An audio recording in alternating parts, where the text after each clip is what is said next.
going to share with you 5 morning habits that melt belly fat. Now, when I started my weight loss journey, I was 218 pounds, and as you can see, I absolutely carried most of my weight in my belly. I went on to lose 70 pounds in 9 months, and once I lost the fat, then my belly was all skin. I had 1.5 pounds of skin removed with a tummy tuck, and then I went on to lose an additional 16 pounds training for a marathon. So my weight loss journey this time around has been close to 90 pounds down. And these are the 5 things that I did in the morning that helped me to lose that belly fat for good. And stick around to the end of the video where I'll be answering a question from one of our Get Fit community members. So the first habit that I followed was eating a high protein diet, and I front loaded my protein, which means I tried to eat as much protein as I possibly could in the morning. I used the TDEE calculator to tell me what my protein goals should be for the day, and then I tried my best to eat most of that protein in the morning time. And I did this for a few different reasons. First of all, protein helps to boost your metabolism, and you want to get that metabolism going as quickly as possible in the morning. And so by eating more of my protein in the morning, I'm just helping to rev up my metabolism for the rest of the day.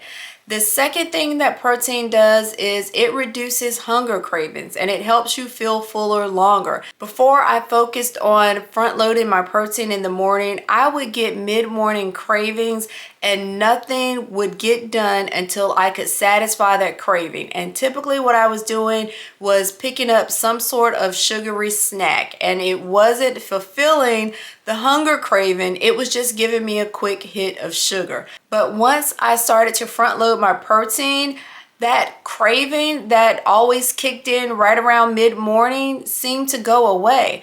I could be working and I would look up and I was like, oh my gosh, it's lunchtime. And I didn't feel the need to snack all morning. And so I know that it works to reduce those hunger cravings because that is my exact experience now. As long as I'm getting in some good high quality protein first thing in the morning, I tend to not have those cravings that cause me to overeat and to eat those things that I shouldn't be eating on my weight loss journey. Another thing that protein does is preserves muscle. And this is so important for us, especially as women over age 40. We tend to lose muscle as we age, and we really need that protein in order to preserve the muscle that we have.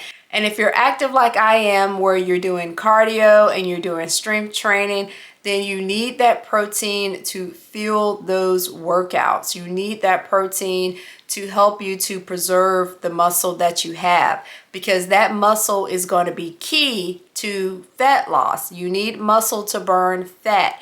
And so if you're not maintaining your muscle by feeding it protein, you're going to have a tough time losing the belly fat. The second morning habit that I followed to lose belly fat was to be sure I hydrated. People tend to overlook the importance of getting in enough water throughout the course of the day. And the way that I like to get in my required amount of water is to start early. Drinking your water is another habit that boosts metabolism. And again, you want to start that metabolism first thing in the morning. And so I encourage you to drink your water early. Another thing that water does is flushes out toxins in your body. So if you're not getting in enough water, and so now your body is retaining water, it's also retaining those toxins. But when you drink enough water, when you're adequately hydrated, your body will release water, and it will also release toxins as well. And I could tell a big difference in my weight loss journey when not only was I no longer eating processed sugar, but then I was also well hydrated. At the time, I was drinking a gallon of water per day. And I could really tell a difference in how that water was helping to reduce inflammation, decreasing the swelling in my body, flushing out the water that I was retaining, and it was again also flushing out toxins as well. I could tell a big difference in my journey in just as little as 30 days simply because I was drinking more water, and I was doing it by starting first thing in the morning. One of the ways that I get in my water early in the morning is I keep a bottle of water on my nightstand, because typically I'll wake up 1 to 2 times during the night. So when I wake up, I'll drink some water from that bottle on my nightstand, and now by the time the alarm clock goes off, I've already had about 8 to 10 ounces of water. And then once the alarm clock goes off, I'll drink a little bit more of that water before I get out of bed. So now I've had 12 ounces, maybe 16 ounces of water even before my feet hit the floor in the morning. And I've gotten a jump start on boosting my metabolism, flushing out toxins, and reducing water retention, which is going to lead to a flatter belly as you burn more belly fat. Another habit that I followed to really burn belly fat first thing in the morning was I did my cardio first thing. And typically I would do my cardio in a fasted state. And that would just simply mean that I would not eat before I did my cardio. 30 to 45 minutes of cardio as soon as I wake up on an empty stomach. And one of the things that I found that this did was it started the fat burning process for the rest of the day. We also learned that the cortisol hormone, and this is the hormone that's responsible for the fat accumulation around our midsection. We find that this hormone spikes first thing in the morning, and exercise reduces it. So if you are reducing that hormone in your body by exercise, then you're less likely to accumulate fat around your midsection. You also have a better chance of regulating your blood sugar first thing in the morning. It is those unregulated blood sugar spikes that keep us constantly snacking throughout the course of the day. So if you can exercise first thing in the morning and level out your blood sugar, reduce those spikes, you're going to feel fuller longer, and you're less likely to overeat with snacking all day long. Now, I've had so many questions lately about exactly how I lost my weight that I put together a few short videos that explain the exact process that I use to lose 70 pounds in 9 months. I also include the meal plan that I use as a guide, as well as the workout plan that I use, the one that I even use today actually. And I also included some workout videos that you can follow along to. This program is called the Blast Fat Get Fit Blueprint, and it is the absolute blueprint on how I lost the weight. So for those of you that have asked, I have packaged it together in one place just for you. If this is something that you're interested in checking out, click on the link in the video description. It will take you right to the information page, and you can check out everything that comes in that blueprint. But it is my exact strategy on how I lost the weight and have been able to maintain it thus far. So the fourth morning habit that I followed to melt belly fat was to avoid sugar. I was really big on all things sugar. I grew up in a time when donuts and cinnamon buns and Pop-Tarts were considered breakfast, and I carried those bad habits into my adulthood. And so sometimes I would find myself, first thing in the morning, and if the first thing that caught my eye was the bag of Oreos, well, then I was going to have a couple of Oreos for breakfast. If the first thing that caught my eye was a sugary cereal, then I was going to have a couple of handfuls of sugary cereal for breakfast. And all that was doing was increasing my blood sugar, making my body work hard at producing insulin. And with these insulin spikes, you have a high and then you have a crash. And now you're craving more sugar. And the only way to satisfy that craving is to eat more sugar.